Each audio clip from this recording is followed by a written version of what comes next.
Yes, depression is a disability. Some people's depression can get so bad to where some people can't get out of bed for weeks because of how depressed they are.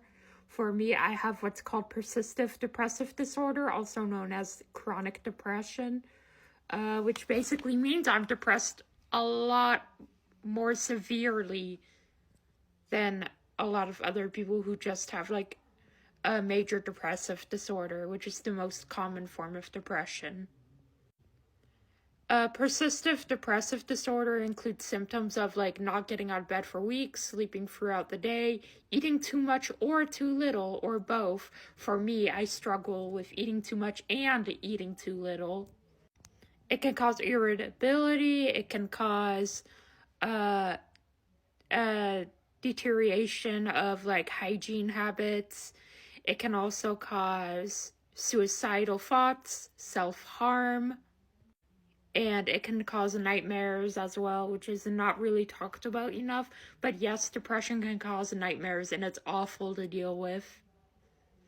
It also causes, obviously, depression. For me, what a depressive state is for me is I get really, really, really depressed to the point where sometimes I'm not able to get out of bed for like a week straight. Like, there was one time I couldn't pee for a week straight because of my depression. There was one time I couldn't eat for a whole week straight because of how depressed I was. So yes, depression is very disabling for me.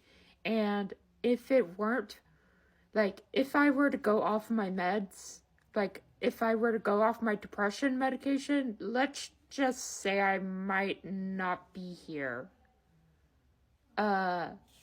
So my medication quite literally keeps my depression at bay just enough for me to barely be able to function.